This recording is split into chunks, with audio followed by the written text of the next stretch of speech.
هغه خلک چې د ساري منځ کله وکي، یعنی د جمع منځ وکي، نو د هغې نه فوراً پس بیا سنتو ته ودرېږي، سنتو کې. حالانکه موږ ته خو مشرانو دا خبره ښودلې ده چې یاره تاسو نه کله سنت پاتې شي نو بیا چې نور راوخیږي بیا سنتو کې. خیر د دې خبرې دلایل شته چې یاره سنت ساري جمع سړی وکړي نو د هغې نه پس فوراً سنت کول، د دې څه دلایل شته. خو هغه دلایل دومره مضبوط او تکړه نه دي چې د هغې دلایلو مقابله وکړي کم دلایل چې په دې باندې دي چې د سهار نه پس په سنت نه کې. بخاری شریف کې روایت ده، نبی کریم صلی الله علیه وسلم فرمایل لا صلاة بعد الفجر حتى تطلع الشمس ولا صلاة بعد العصر حتى تغیب الشمس. د سحر د مانځه نه پس په بالکل منځ نه کې یو منځ هم نشته تر څو پورې چې نور نه راخته، او د مازیګر نه پس هیڅ قسمه منځ نشته تر څو پورې چې نور غیب شوی نه. دا صفا حدیث دی. د دې په بنیاد باندې مونږ فوراً د سهار د مانځه نه پس کو سنت رانه چېرته پاتې شوي نو هغه فوراً د سهار مانځه نه پس یې نه کوو، بیا چې نور راوخیږي بیا وروسته کوو. دا احتیاط دپاره مونږ کوو. د هغې سره څه دلایل شته خو هغه دونه مضبوط نه دي. صفا حدیث دی بخاري شریف کې او تقریبا د مسلم شریف هم روایت دی دغه شان. چرته پیغمبر صلی الله علیه وسلم ټوپۍ په سر کړې ده که نه ده په سر کړې، او نبی کریم صلی الله علیه وسلم چې څنګه پټکې په سر کړې دغه شانتې ټوپۍ په سر کړې، صحابو چې څنګه پټکې په سر کړې دغه شانتې ټوپۍ په سر کړې. او د نبی کریم صلی الله علیه وسلم او د صحابو ټوپۍ داسې وه چې هغه به چېرته په خپل پنډو به ودرېدی شوه، ودرېدی به شوه. یو داسې ټوپۍ چې هغه نشي ودرېدی، کلکه نه یو هغې چې سر له جوخته ورځي او کلکه وي. صحابو نبي علیه السلام به داسې ټوپۍ به سروله چې هغه به ودرېدی شوه په خپله، او دویم چې هغه به سر له جوخته ورتله داسې ټوپۍ به یې په سروله. مطلب دا ډیله ټوپۍ به یې نه په سروله چې رکوع له به ښکته شو ټوپۍ به ترې پرېوته، داسې ټوپۍ مضبوطه ټوپۍ به په سروله. د حضرت انس رضی الله تعالی عنه بارک راځي چې هغه به داسې ټوپۍ په سروله چې سر له به فټ ورغلی وه، فټ. دا دواړه طریقې ټیک دي. که څوک پټکۍ په سروي دغه هم د نبي علیه السلام طریقه ده، او که څوک ټوپۍ په سروي دغه هم د نبي علیه الصلاة والسلام طریقه ده. دواړه کړي نبي علیه الصلاة والسلام مبارک.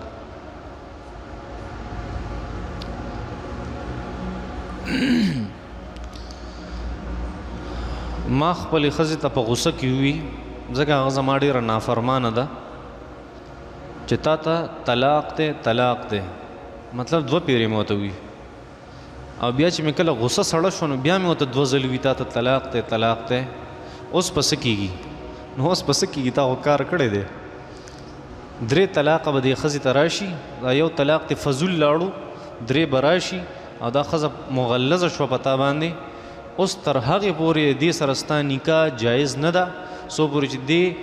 ستا د دې طلاق نه پس عدت تیر کړي 3 میاشتې، یا که حمل یې په خېټه باندې هغه ساقط شي، هغې نه پس بل خاوند سره نکاح وکړي او بل خاوند ورسره کوروالی وکړي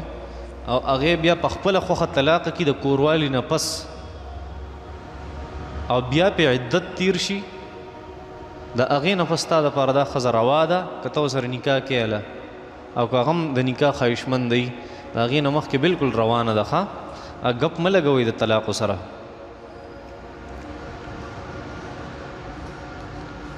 چاته د شک په بنیاد باندې ویل چې پلانکی حرام خور دی یا بدکار دی، دی شرعي حکم څه دی؟ ناروا دی، ناجایز دی، حرام دی. یا ایها الذین آمنوا، الله سورہ حجرات کې فرمایي یا ایها الذین آمنوا اجتنبوا کثیرا من الظن، د بدګمانو نه ځان وساتئ ځکه ان بعض الظن اثم، معمولی شان بدګماني په چا باندې کول دا ګناه. د شک په بنیاد باندې چاته بدکار او حرام خور ویل دا ناروا دي، ګورې ځان وساتئ. که چېرته په یو جومات کې مونږ یو او الته اذان وشي د اذان نه پس د جمعات نه متل څنګه دي په حدیث شریف کې د سړی د پاره منافق لفظ راغلی دی چې کم سړی اذان وشي په جمعات کې او د هغې نه پس د جمعات نه وځي دا منافقي ځکه دی د جماعت مخالفت کوي او نبی علیہ السلام فرمایي لا یخالف الجماعت الا منافق کم سړی چې د جماعت مخالفت کوي دا منافقي نو څو پورې چې هلته مونځ نه یې کړی د هغې نه به نه ځي ان که څه عذر یو لاړو او بیا راتلو جمع له واپس راتلو نو خیر دی بیا وتی شي واقعي عذر یو بهر ووتو واپس راځي نو خیر دی بیا نقصان نشته خو چې اذان وشو دته بیا دا اجازت نشته چې جمعات نه به ته وځې یو بل صورت هم دی که چېرته یو سړی هغه په یو بل ځای کې اذان وایي اذان مؤذن دی او دلته اذان وشو نو هغه بیا وتی شي هلته به اذان له ځان رسوي یا بل ځای کې امام دی هغه دی جمعات ته راغلی دی او دلته اذان وشو نو هغه خپل امامتۍ له ځان رسوي امامتۍ له به ځي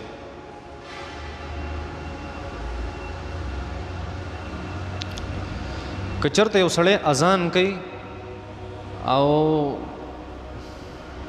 د اذان په وخت کې په خپلو غوږونو کې ګوتې کېنښودې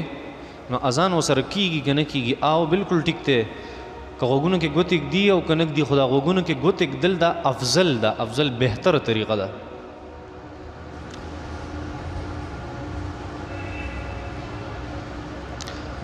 مولانا طارق جمیل په خپل یو بیان کې ویلی دي چې شیعګان چې کم ماتم کوي هغه ماتم جایز دی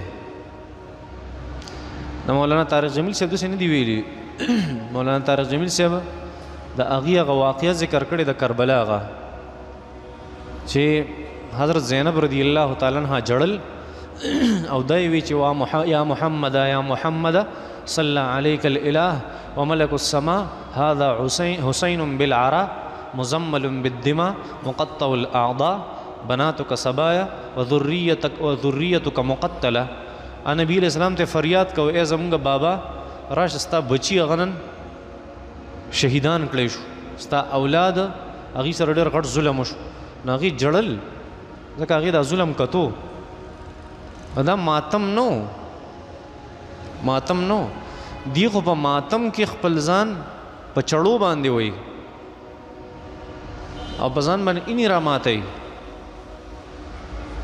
نو هغه ماتم جایز نه دی دا چې کم ماتم نو دا خو فریاد یې دې خبره وکړو چې دا مونږ سره څه وشو ظلم را سره نن ورځ وشو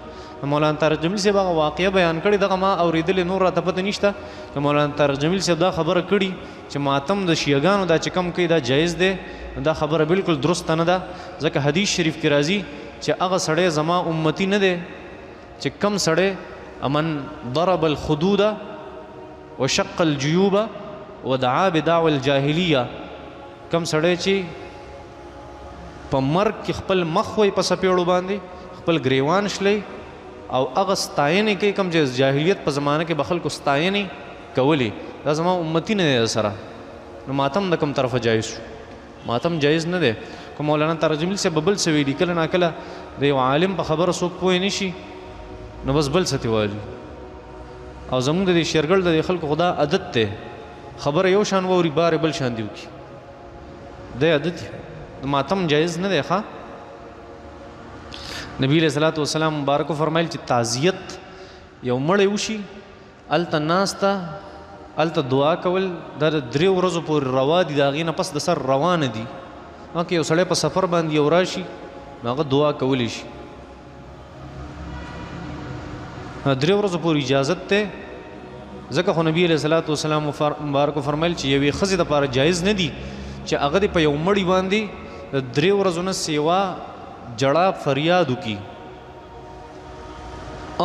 کومه ښځه چې د هغې خاوند وفات شوی دی نو هغه به زیب و زینت هغه به پرېږدي 4 میاشتې 10 ورځې د هغې د کم د عدت ورځې دي صرف د هغې دپاره دا جایز دي نور د چا دپاره هم دا څیزونه جایز نه دي ښه او ماتم که دغه شانتي خفګان دغه شانتي چې شیعګان کم کوي دا خو په 4 مذهبه ناروا دی نه په قرآن کې شته نه په حدیث کې شته نو کېدای شي تاسو خبره صحیح نه اورېدلې طارق جمیل صاحب خبرې بیا واورئ یا کېدای شي ما هغه څه نه یي کتلي کوم چې تاسو اورېدلي نو که هغې کړي داسې خبره دا درسته نه ده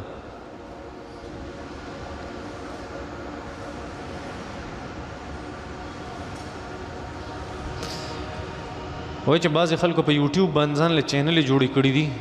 د خدمت خلق په نوم باندې چې یاره کور کور ته ځي د غریبانانو خلکو کور ته د معذوره خلکو کور ته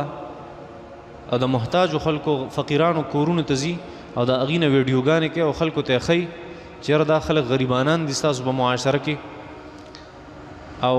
د دې سره امداد پکار دی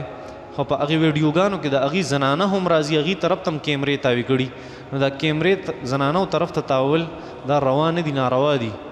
او دویم دا کم کار چې دی کې د خدمت خلق په نوم کار خو ډېر ښه دی کار یې ښه دی بد نه دی زنانو طرف ته کیمرې تاول او په هغې ویډیو کې پردې زنانه کینول دا روا نه دي ښه نه د هغې ملاقاتونه داسې زنانو سره روا دي چې هغې په پرده کې نه اور کار یې ښه دی الله جل شانو دی ولې د ښه کار توفیق ورکړي بد کار نه کوي ښه کار کوي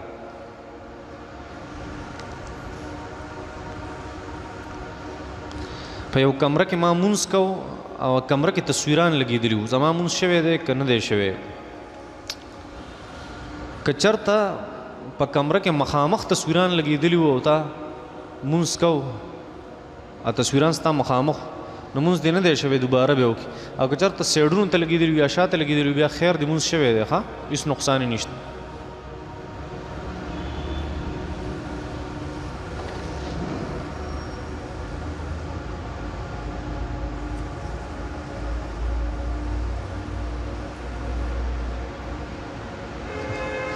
دی وایي چې یاره چا یو ما له پیسې راکړې چې دوکاندار نه سره وړه او دوکاندار زما اشنا او پیسې هغې وانه غستې زما د وجې پیسې وانه غستې نو سړي له خو ما سودا راوړه او کومې پیسې چې ما سره دي هغه پاتې شوې نو د هغې استعمال زما دپاره روا دی که ناروا دی نو مسلمانه پردې پیسې استعمالې نه ستا دپاره چېرته روا دی دا د هغه پیسې دي وایي نه غستې ستا د وجې وانه غستې نو دې دا مطلب نه چې دا پیسې ستا دي دا پردې دي دا پیسې هغه ته ووایه کیدای شي هغې تاله درکړي چې بس ته تی واله پردې څیز استعمالول لا یحل مال امرئ الا بطیب نفس منه د یو سړي مال جایز نه دی چې د هغه په طیب نفس باندې دا د هغه پیسې دی هغه واپس ورکړه چې زما د وجې ستا نه پیسې وانه غستې واپس یې راکړه بس که هغه ښه سړی در به کېدله داسې استعمالول دا درست نه دي ښه بل د چا سوال یې داسې وکړې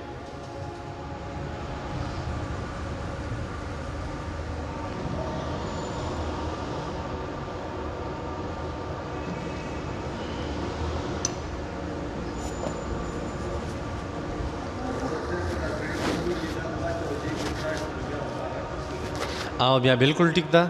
که یو هغه دوکاندار ورته وي چې دا پیسې راکړه زه وایله اوس واپس دا ما د خپل طرفه تاله درکړې بیا خو درسته بیا خو د پیسې شوي دوکاندار پیسې اخیستې دي پوهېږې په دې خبره باندې خو هغه دله نه ورکړي زه وشو بس خیر دی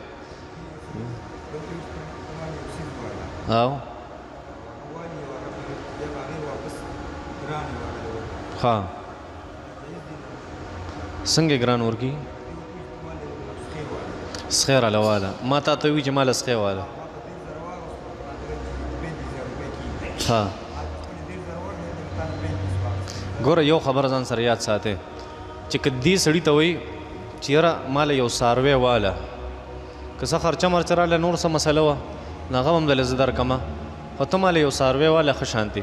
بس دا هغه څاروی واغستو خو ده داسې کار چې دی پسې دې ځای نه جلالات هم تللی څه خرچې شوې ده د خرچې سره سره دی مشهور دی په دې خبره باندې چې دی کمیشن علي د سودا چې دی چاله سودا کوي یا د چا سودا خرڅوي نو کمیشن پې علي نو بیا بالکل درست دي چې پته یې وته او که یو سړی خپل رور ته ویلر سودا وکړه او هغه بیا د لسو په ځای شل یادوي دا خو دوکه ده او ناروا دي لکه داسې هم که ورور یې کمیشني بیا ټیک ده کمیشن والا سره داسې یو عقد کېږي نو درسته ده یو سړی کمیشن والا نه او سړي ورته یاره ورشه یو څیز راوړه هغه د لسو په ځای شل حسابوي دا دوکه ده ناروا دي جی